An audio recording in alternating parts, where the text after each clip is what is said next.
Make sure to follow us on Instagram at Whistlethrowers. It's a great way to interact with our show. Our DMs are always open for questions, topic discussions, and more.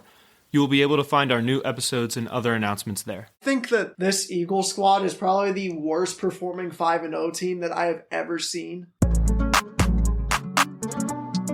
All right, thanks for tuning back into the Whistlethrowers podcast. This is Jack Mubarak, joined by Aiden Tuczynski, who's finally back in studio. I am very excited to be back. So this is like the one episode until like fall break or spring break, right? Christmas, yeah. I couldn't get the words out. You're good. Anyway, we got a full week of NFL to discuss, so there are no undefeated teams left in National Football League. So initial thoughts on that.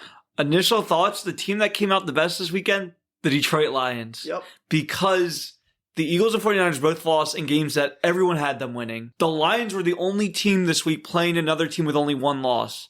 And they looked really strong. And I get that Tampa Bay will probably finish with around 9 to 10 wins and not be as successful as they are right now. But man, the Lions are 5-1. Their only loss is in overtime. I'm telling you, this team is for real.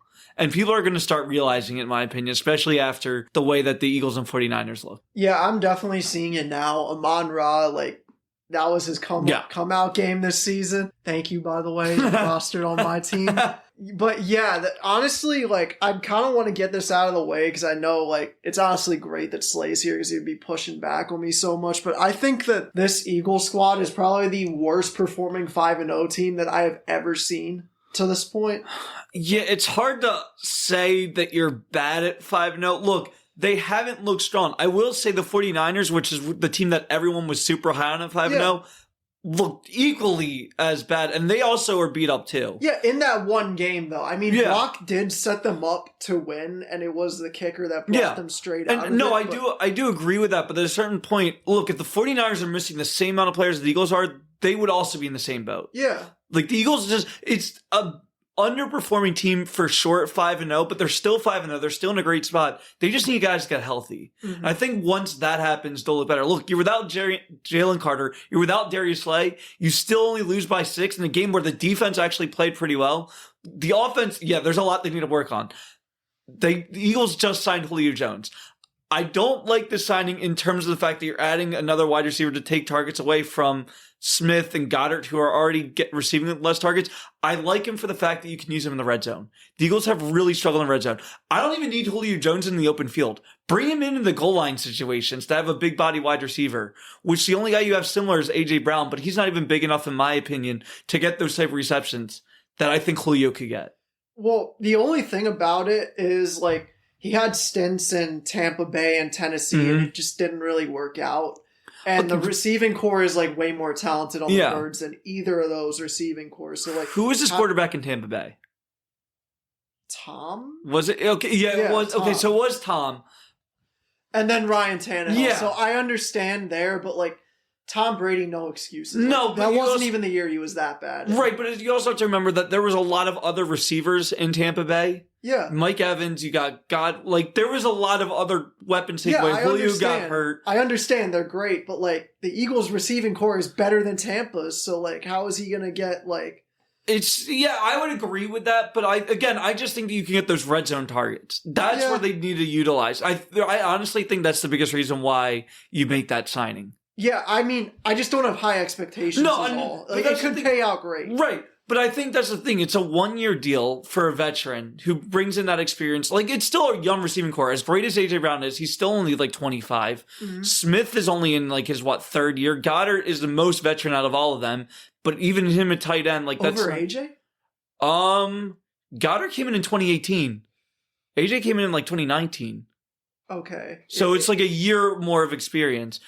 But it's my point is that you bring in a veteran wide receiver with a very young group that's been good at certain points, not great in others.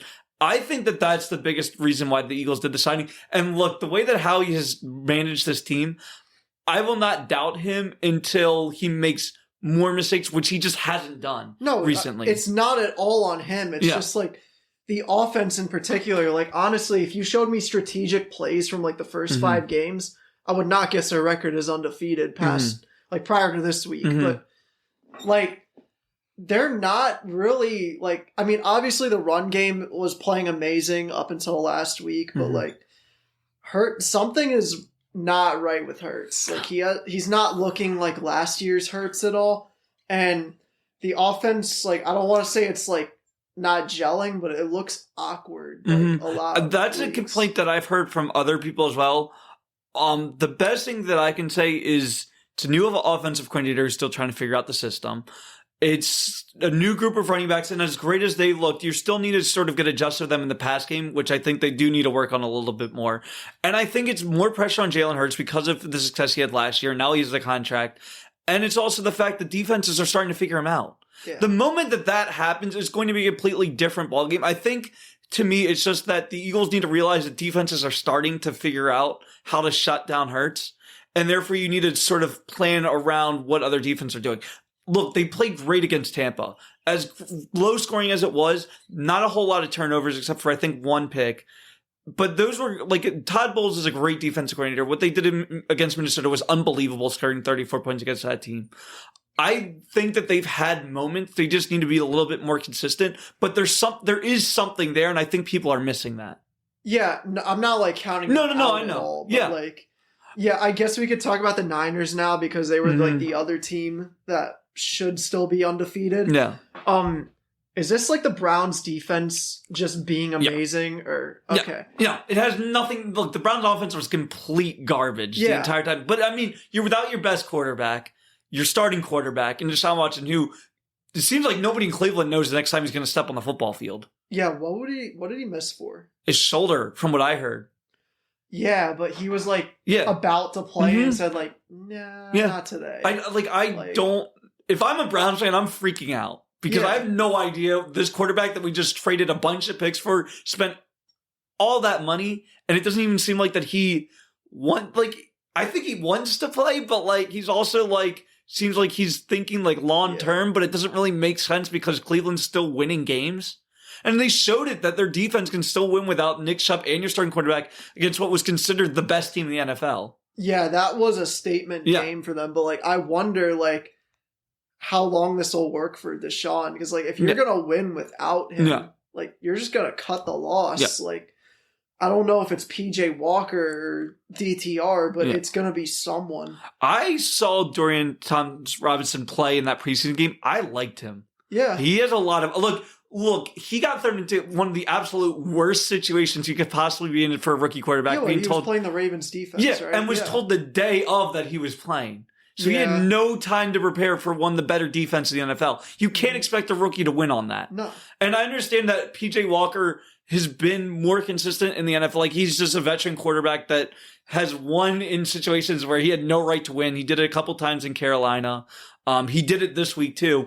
But I think that Robinson, if you develop him a little bit more, can be at the very least a solid backup in his career. If not, like a Gardner Minshew type, you'll start when you need him to. He can be your backup. Like, I think that's more what his ceiling. Yeah. But the biggest thing that I saw is that without Christian McCaffrey, the 49ers have no offense. Oh, yeah. And that's a huge concern because McCaffrey's getting like more touches than any other running back in the NFL. Yeah. His big concern has always been health. If he can't stay healthy, the 49ers are going to go nowhere. Mm-hmm. I will kind of add on to that too, because obviously Trent Williams came back into the game, but could you imagine if he didn't? Yeah. That would have been terrible. No, you're missing then one of your best offensive linemen, if not your best offensive lineman, your starting running back, and one of your best wide receivers, Deebo Samuel. You can't win with those three guys missing. Yeah, but I will give Brock his flowers because he did formulate a game-winning drive. Like, and he'll never get shown as such because of the rookie kicker. Yeah. But he is better than all his haters say. Yeah. Oh no, he absolutely is. And this isn't on Brock, but like you need your weapons around you to be good. I wouldn't expect any quarterback to go out and win a game, much less put a game-winning drive together like that. And yeah, it sucks that Moody missed that kick because you're right, that was a game-winning drive. But at the end of the day, it also sort of shows that if Brock is faced with a defense that forces him to turn the ball over, if he doesn't have all his weapons around him, the 49ers are a beatable team. Yeah. It's just things need to go right for you the same way that it went right for the Eagles to beat them last year, knocking Brock out of the game on a completely legal hit, might I add. But that's a totally different point. Yeah. It's just the fact that you need to play physical against a very physical team in order to win. And there's not a whole lot of teams that can match them in physicality. The Browns are one of the examples for that. I think the Eagles defense will be a very interesting matchup in that week 14 game, I think. Yeah. Week 13 or 14. I'm now very interested to see what Miami can do. Miami's a very flashy team. They're not very physical. So if they end up facing the 49ers in the Super Bowl, which that's where I'm leaning right now, but just because those two teams have so much star power, they've looked the most consistent. Mm-hmm. I don't know if a team with that much speed can go up against a team that physical and win that game. So you're saying that the 49ers, if they can stay healthy, I think could put a run together. Yeah. If they can get through the NFC, which has, look, the Lions and Eagles, in my opinion, two of the most physical defenses in football. I don't think it's really even that comparable. Yeah, no.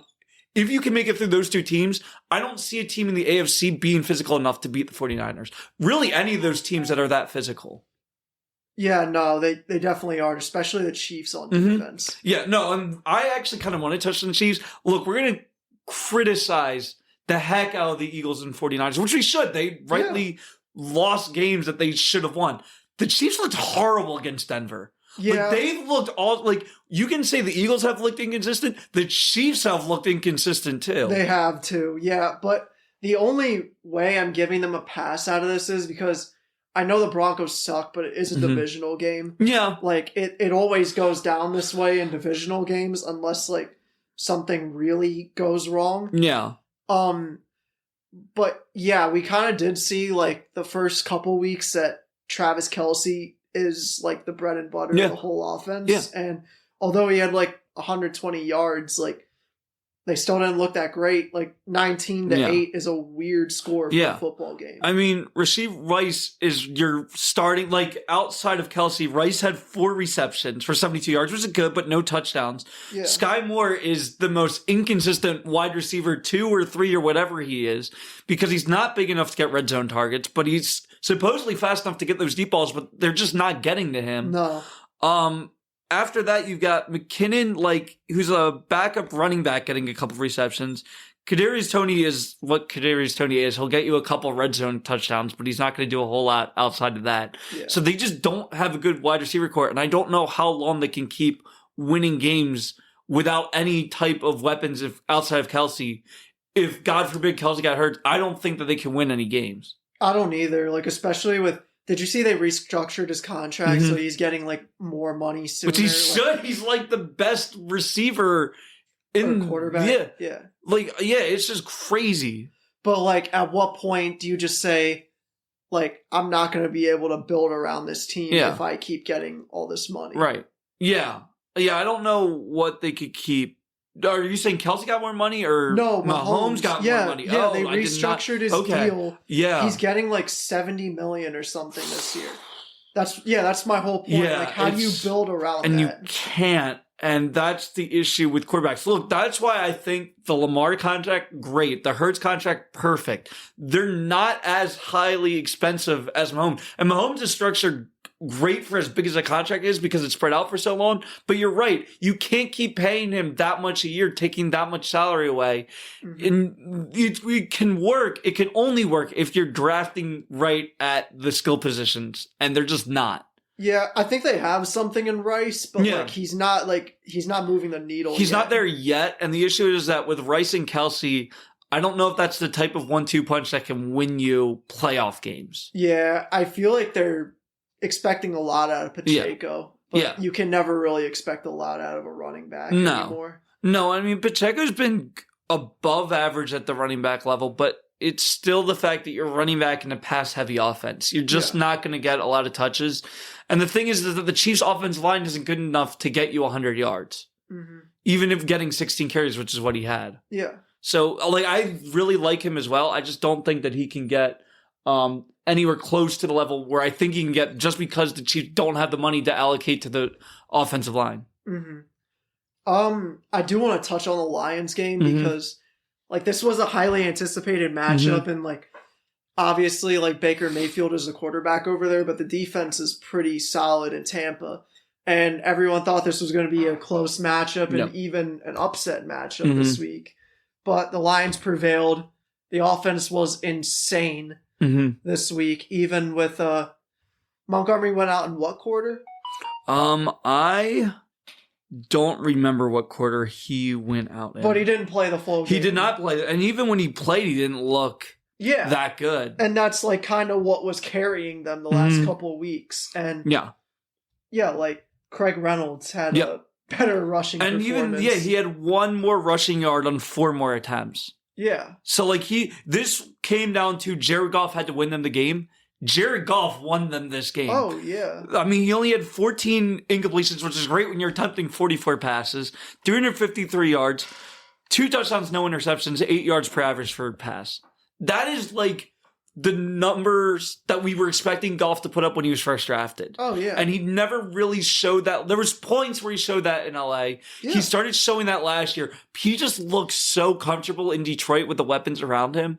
And I don't know if that's just because it's Campbell that's making him more comfortable. I don't know if it's better skill players that he had than he was in LA. It could be all of those things. Mm-hmm. But whatever it is, it's working. The Lions are winning because of his play. Yeah. I mean, everyone kind of does forget he did go to a Super Bowl in LA. Yeah. Like, he was never a scrub. No. Like, it was always there. But, like, I think we got to start saying that the Lions got the steal of the draft in Sam Laporta. Yeah. Oh my gosh, absolutely. Yeah. Mm-hmm. Like, he might be, well, in terms of fantasy, he is the second best tight end right now. I wouldn't even say just in fantasy. I would say he's either second or third, depending on where you put Mark Andrews. And that's just because Andrews gets a lot of targets. Laporte is definitely way more athletic. It's just that Andrews is like the same issue that the Chiefs are having. The Ravens really don't have a number one. No. They're sort of trying to find it with a couple of the guys that they have. They could have it and say Flowers. I like Flowers. He just has a couple like games where he's inconsistent. I think he could be a number one, but he's just not there yet. Yeah. So I think that you could either argue Laporta or Andrews at 2 and 3, and I wouldn't care either way because that's how good Laporta is. Oh yeah, he's a stud. And it's weird because a rookie is like taking over the fantasy market. Yeah. Never tight happens. End. Yeah, never. Never. Especially tight end with how inconsistent that position has been. Oh, to have someone in Laporta as a rookie doing this is insane. Yeah, he's everything everyone thought Kyle Pitts was going to be. And the thing is, too, it's not like the Lions don't have any weapons at the wide receiver. Like, Amon-Ra St. Brown is a stud number one. You've got Jameson Williams, who, although he's been hurt for a little while and inconsistent, 2 receptions for 53 yards in this game and a touchdown. Yeah. Like, he has that number one capability if he can stay healthy. Josh Reynolds is a sneaky third option. Third. Like, he goes off. Yeah. So you've got 3 options, including a possible 2 number ones if you include Williams, if he can stay healthy, and Amon-Ra. And now Laporta. How are you supposed to cover that as a defense? You don't. Like, what do? Bring a safety in and then Williams goes over the top? Or do you stick with a linebacker on Laporta and hope that Goff just doesn't look his way? Oh, you cannot put a linebacker on but that's what I'm saying. Do you drop that safety in and then hope that nobody goes over the top on you, which could easily happen? Yeah. Like, it's so hard to game plan against this team if Goff is on it. And he's been on the majority of this year. And again, their only slip up was against Seattle in overtime. That's not a bad loss at all. No. Especially when you look at who the 49ers and Eagles just lost to. Yeah. You compare that to that loss. The Lions, in my opinion, if you're doing a power rankings, going off of who teams are losing to, I would have the Lions as like probably your second. Yeah. Stephen A had them at 1 today. I love the Dolphins. Yeah. That's the reason I'm not going that. And I know they lost to Buffalo, and Buffalo did not look good Sunday night. But again, division rivalry game. The Dolphins are going off that super high of scoring 70 points. I understand why they felt like that, and I think they needed that loss to get it together. Mm-hmm. Are you not worried with Miami that they I think this is the most points that Carolina put up all season. Like, does that concern you at all? Like, it kind of was a game for a while. Yeah, what concerns me is that their defense hasn't been great, but they're getting Jalen Ramsey back, which is going to be huge. Yeah. I think that they can score enough points. This is what KC did when they went on their Super run. They didn't have that great of a defense, but their offense has put up so many points. And the thing is, they did have Chris Jones, though. Yeah. Like, you can't ignore that. No, but I mean, the Dolphins had Jalen Ramsey, so that's going to be huge. No, yeah. I mean, it's obviously not the same as having a great pass rusher, but I'm just saying they have a stud defensive player back there that can disrupt the passing game. the thing is about Miami, and this is what's so scary. It was a game. I'm not going to argue that. They were down 14-0. They scored like 5 touchdowns in about, 15 minutes. Yeah. Like, that's insane what they can do when their offense turns on. Mm-hmm. And that's what scares me about Miami, is that even it doesn't matter how much they're down by. Like, I think that this Miami team could have been the same place that the Chiefs were, and they were down 21-0 to Houston that playoff game and come back. Like, I think they can go into a deficit in the playoffs and still come back because that's how good their offense is. Yeah, I'm in agreement there. What I will say I noticed out of that team is it doesn't matter who you put it in running back there. Like, they're all going to give you 30 points if they start for fantasy. Yeah. Raheem Mostert, it sucks because they still have Jeff Wilson, who hasn't played because of injury. Where do you think he fits in? Like, I don't know. They're all healthy. They're all, like, all three of them. I mean, or even 4 with Ahmed, because he played well last week. I really think Mostert is a better receiving back out of the 3 of them. And that's where he's got, like, when he scored those 4 touchdowns, when Ajay got his 4, he got 2 receiving ones. Yeah. Ajay's like a stud running back, but they don't use him in the passing game. So I think that's where Mostert goes in, is sort of like, if you have like a 2nd and long, 3rd and long, and you're receiving back, that's where he goes in. And then Wilson at 3? Wilson at 3 for sure. Okay. Especially because that dude's fast. Yeah, he is. Like, it's hard for me to remember seeing a running back that can just go from 0 to 100 that quickly. Sports cards are going like crazy. Yeah, I can imagine. Yeah, I've been out of the store for a little while where I work selling sports cards, but I can only imagine the people asking for his stuff. Oh, yeah, it's insane. Where can we go next? So, should we go to the Buffalo game? Yeah. Was that a hold? The last play? Yeah, absolutely. Yep. Without a doubt. You can't argue that. The defensive back never turned his head. Mm-hmm. Waller was basically getting pushed out the back of the end zone. I don't know how you don't call that penalty.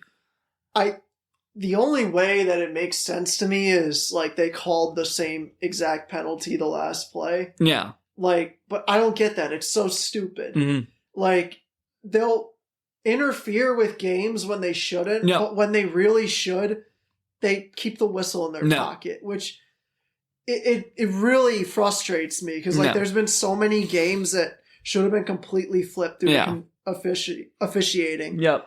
And a lot of them have been in the Chiefs' favor, but it's weird seeing it. And look, it's like we talked about, the Chiefs are now the best team, so anything that happens to them is going to be under scrutiny. Yeah. Whether it's good, bad, something to do with the referees, that's just where they're at this point. Mm-hmm. But the other thing, too, with social media, you see everything that the officials call. Yeah. So they're under way more scrutiny than they've ever been before. So I don't know if it's necessarily worse than it's been before. I just think that you're seeing it more and like in real time. That's just where my opinion's at. Do you think you should be allowed to like challenge and review plays within 2 minutes now? I think it's gotten to the point. I think you should. Look, I'm used to watching, like I've been watching a lot of the Rugby World Cup. They're able to they have a guy in the booth that will tell them we need to look at this play. So you don't need to throw a challenge flag. It's just if nothing's called and the TMO, which is basically a ref that sits in the booth is watching it, says, hey, I want a second look at this. So there's no challenges. There's not really any challenges. No, it's just a referee. Not really, or like it's like so it's not challenges. It's just a referee telling them, hey, this needs to be looked at. Okay. It's sort of like, you know how in college football with the targeting, it will go into the booth, they'll throw a media flag. That's basically what it is. Mm-hmm. So, but you would do that for every play. I think within 2 minutes, you should have someone that's there. I want to have a ref in the stadium. Someone that's not in Secaucus or somewhere in New Jersey. It's not Secaucus, that's for MLB. But wherever it is in New Jersey that they have someone look this over. I want a third ref in the stadium looking over everything that's there, calling down the field saying, hey, I want a second look at this. Yeah. And what they can do is talk to the referee on the field. So if the referee on the field disagrees with it, they don't have to agree with that call. Like it has to be an agreement between the TMO ref and the referee on the field. If you have that going together, you can see the play happening. And therefore, I think that would save a lot of the scrutiny that the referees are under. Because it's hard to make that play on the field. And I don't like the idea of coaches being able to challenge all the time because then you're just like slowing down the game even more. Yeah. That I could get behind that. Especially, like, they need to change something. Yeah. Because, like, we're going to get to a point, and I think it'll be this postseason, where it's going to be, like, who were the two players that Nickel Robbie Coleman and the no call? It's going to be that again. Yeah. And it's going to be in a much more meaningful game. And like they're going to need to change something. And honestly, if we need to sacrifice one of the games for a change, do it. Yeah. Like we need something. The system's broken. Yeah, I definitely agree that the system needs fixing. Something needs to be done because fans, look, the NFL realizes there's a problem. Those jokes about the script writing, that's coming because fans actually think that it's scripted. And it's not. Like, we all know that the NFL is not. But the referees can influence a game. Oh, yeah. And the moment that happens and fans start to think that the referees are favoring one team and not the other, they're going to tune out. And the NFL's biggest thing is they care about ratings. They care about what the fans' opinion is of the game. So I think that because of that, if more fans start tuning out and saying, oh, this is scripted, why am I watching? The NFL will say, it's not scripted, we need to fix it. And also I will say, if the NFL was scripted, they would not be this strict about the gambling policy. Yeah, that is true. I mean, there are a bunch of bad apples for referees, but I don't think there's like a grand scheme. No. Okay, this is going to happen at this play, this quarter, this drive. Yeah. But there are some bad apples. Oh, yeah. It gets really bad in the NBA. Yeah. But No, the NBA's bad. The MLB has Angel Hernandez, who I think the fans have been trying to fire for about the last 8 years, and it just hasn't worked. Yeah. So, yeah, you get these bad refs, you get these bad officials. For sure, it happens in every sport, it happens at every level. The issue is that with the NFL, it's the most popular sport in America. So the referees, the same way the players are scrutinized all the time, the officials as well, the coaches, everyone in the NFL is scrutinized all the time because it's so big. And the NFL has done a lot to make sure the players are sort of out of the public eye. There's rules about using social media in the locker room. Like, that's very well known for pretty much everyone, that you're not allowed to just like tweet in the locker room because the NFL wants control of all of that. Yeah. So, but in that same way too, the NFL needs to take control of the bad refereing that's happening. Because it is happening without a doubt. Where can we move in next for NFL? Do you want to talk about the Falcons Commanders? Yeah. So that was an interesting game. Yeah, to say the least. And it doesn't even, like, could you believe that the Commanders defense let up over 400 yards? I can't believe they let up over 400 yards and still won the game. Or lost the game? Oh, yeah. Well, the Commanders won. No, no, I'm saying the defense let Atlanta get 400 yards. Yeah, no, I can't believe that they did that. The biggest thing to me, though, you let up that many yards. Desmond Ridder, he passed for a lot of yards. Yeah, he passed for 2 touchdowns. Those 3 interceptions were not good. No, like, all of them were in the red zone, right? Or 2 out of the 3 were in the red zone? Yeah. Yeah, like, I really want to see Heineke at this point. And yes, Matt bias is creeping in because I have Bijan Robinson in like 3 out of 4 leagues and he hasn't been performing, but like I've seen enough. Like he doesn't look like that guy. Yeah. And he's honestly playing Mariota-esque last year. Yeah. If not worse. Yeah. I mean, I think it's just a guy who played really well at Cincinnati with a really, really good team in college. His accuracy was always something that was talked about, but I don't think he has necessarily the arm strength to be an NFL starter. I could see him as a backup. I think he's a good like game manager if you put him in the right situation. Yeah. Atlanta's not that type of situation to be putting him into. They're probably one of the most disorganized teams. Yeah. Well, you got Drake London, who's really good. Kyle Pitts, I don't know what the deal is with him. Like, you finally caught a touchdown pass again. Yeah. But they totally underutilize him in the red zone, which makes no sense. Jonnu Smith outperforms him almost every week. Yeah. They're splitting carries between Algier and Robinson. Which makes, don't understand that. And you also still got Cordell Patterson getting a couple carries a game. Yeah, like why? None of it makes any sense what they're doing. I do not understand the Falcons game calling. Like, that is one team I will never understand their game calling. Because I would absolutely target Kyle Pitts at least once every red zone possession. I don't care how I'm handing the ball. If I'm handing it off to him on a jet sweep, fine, let's do it. If I'm like doing one of those shuffle passes that the Chiefs do to Kelsey, let's go ahead and do it. Like, this is a guy you need to use in the red zone every single time.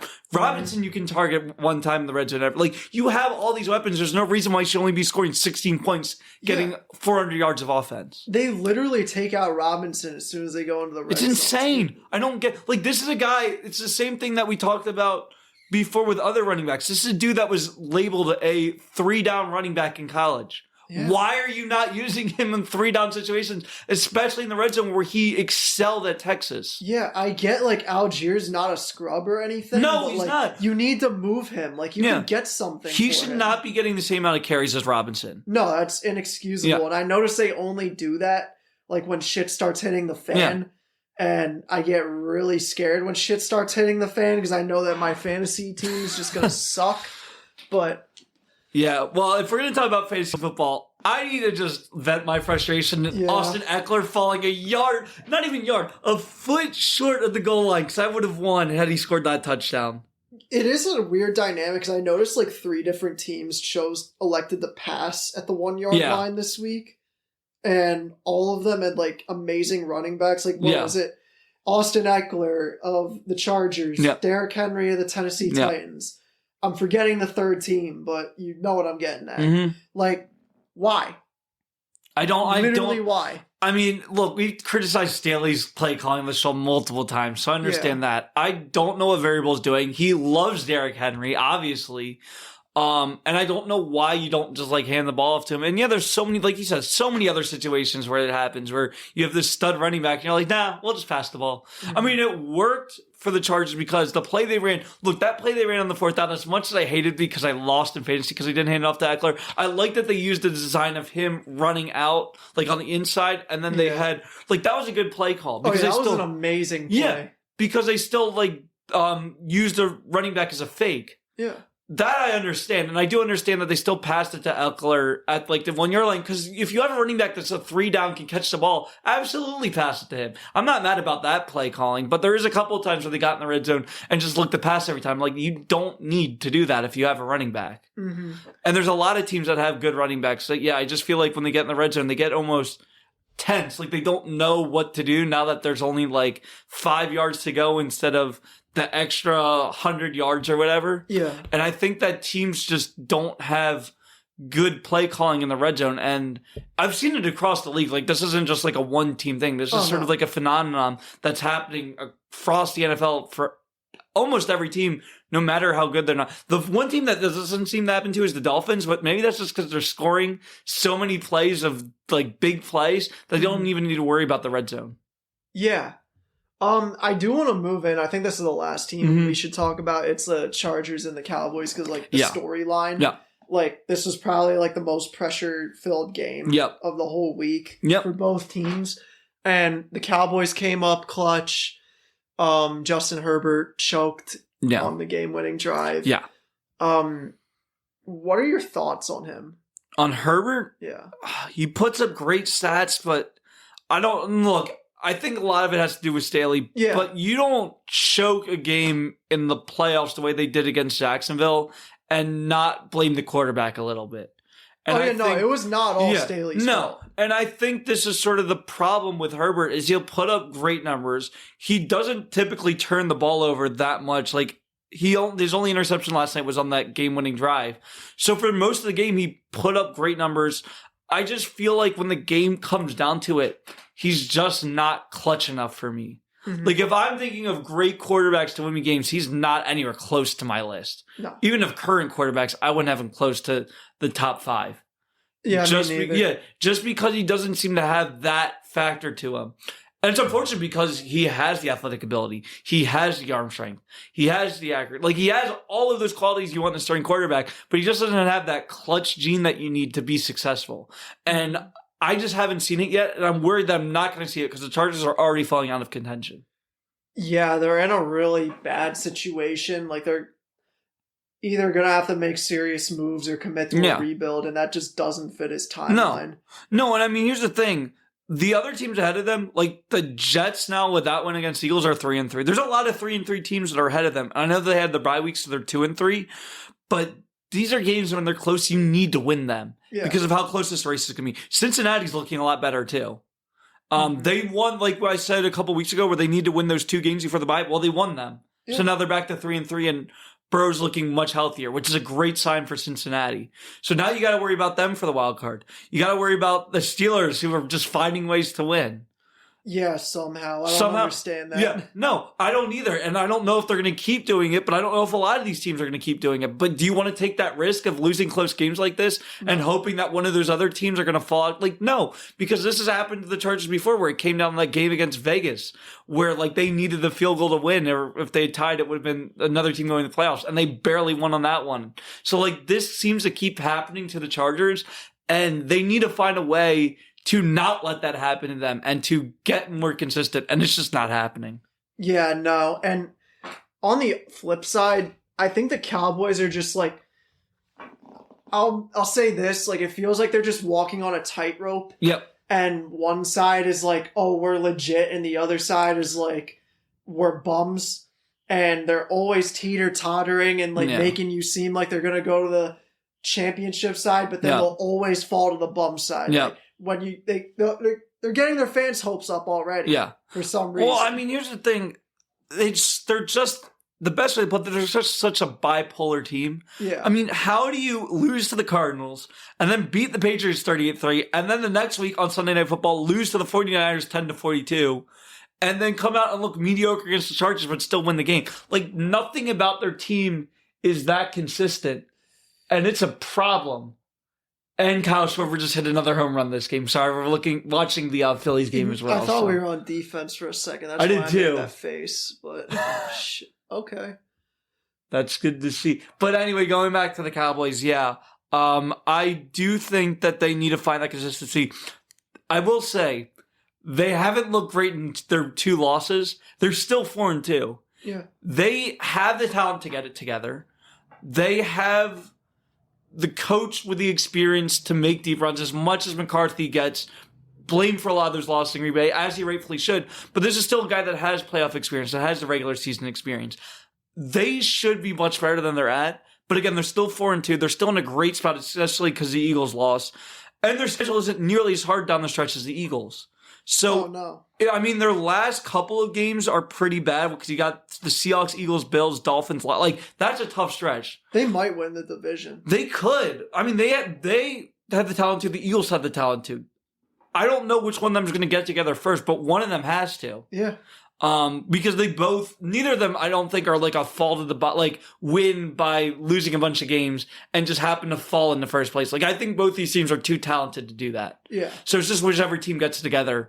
And we'll see if it's Dallas or Philadelphia in the coming weeks. I guess we could talk about baseball. Yeah. I'm not really knowledgeable enough on baseball to have a conversation with you, so I'm just going to let you go on a riff. Yeah. So it's been really interesting hearing what people are saying about the expanded wild card. Especially teams that had over 100 wins and just didn't win. Braves and Dodgers fans in particular are very angry because it's happened in the last 2 years where they've had over 100 wins, have gone into the NLDS having that week bye and just falling flat on their faces. That's a skill issue. Yeah, the thing is, I do understand the argument because when you give guys that much rest, there is a chance of failing. However, I will say, the Phillies in 2011 had the best record in baseball, had the only team that year to have over 100 wins, and lost immediately to the Cardinals in the wild card. So it happens before. Like, just because you get 100 wins in baseball, it's not like the NFL where you get 15 and are almost guaranteed a spot to the Super Bowl. Like, teams lose in baseball even when they have the best record. That's what makes the baseball playoffs so exciting. Yeah, I don't understand the argument there because, like, in the NBA, like, I could predict with, like, 90% accuracy who's going to move on. And, like, it's not fun. No. Like, now, like, basically no matter who wins the next 2 series, like, the World Series is going to be a wild card series, right? Except if Houston wins. Okay. But the Rangers are up 2-0, and the Rangers won both games in Houston. No team has ever gone down 0-2 in the ALCS having home field advantage and then winning the series. Yeah. Okay, so if that happens, like, isn't that not fucking awesome? No, it is. Like, that's why I love baseball. That's why I love the baseball playoffs and the NHL, because you have no idea who's going to win. Yeah. Like, football is fun because of the Super Bowl. Basketball is fun because you have all the star players playing in the playoffs. But outside of that, like, the NFL and NBA playoffs are sort of boring until you get to the championship game. Mm-hmm. Baseball is fun to watch all the way through. And the NHL is fun to watch all the way through because you have no idea going in who's going to win because the best record doesn't really mean anything. No, the Maple Leafs always have it and they lose in the first round. Exactly. Yeah. So I love that about baseball. I thought that the Rangers had the better team. They were so good the majority of the year and then lost it to Houston like the last day of the season. The Rangers and the Phillies would be an interesting World Series matchup only because they've both done the exact same thing where they spent a ton of money on good free agents to win, along with a mixture of younger guys. But the thing that I think a lot of teams will take away is that you can get to 90 wins, 87 wins, and make it to the World Series. That's not what you should take away from the Phillies and Rangers. You should take away the fact that if you spend big money on the best players in free agency, you have a better chance of winning than what the Orioles did, going with a young team to get 100 wins, but them having no playoff experience against a Rangers team that had much more talent and more players with playoff experience. And that's why the Rangers won that series. Yeah. In my opinion. It had nothing to do with the Orioles having that off week with 100 wins. It's because the Orioles flat out were not as good as the Rangers. Oh, no. Even though the record said otherwise. What is the Rangers pitching rotation in the playoffs? Because they have some... Yeah, I mean, they've got Jordan Montgomery from the Rangers, who the Yankees traded away saying he wouldn't be a playoff pitcher. Well, he is. You got Max Scherzer if he's healthy. He's not right now. I believe he is. I need to look and see, because I don't remember their exact rotation, just because I haven't had a chance to look at it. I'm trying to pull it up, and the internet in here is being slow. But yeah, let's see if I can pull up their rotation. DeGrom's not healthy, right? DeGrom went out in like April. I was actually watching that game, and it was sad watching him go down. So yeah, Scherzer is healthy. I forgot about this. You got Nathan Eovaldi from the Red Sox, who's been a stud this year. Jordan Montgomery, as I mentioned.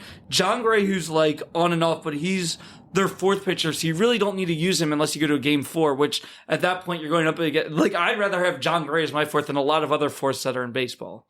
So that's a stud rotation. Dan Dunning is also there, who's had a very good season. He's a younger guy as well. You've got Aroldis Chapman coming out in the 8th inning now because they just don't trust him to be the closer. But that's scary having a guy throwing that fast in the 8th. If he's, I mean, he almost let up that home run in game 1, but he didn't. And he's come through multiple other times in this playoff push as well. And that's not even talking about the guys that they signed this year. Especially Marcus Semien was a big signing for them. Corey Seager the last couple of years, huge signing.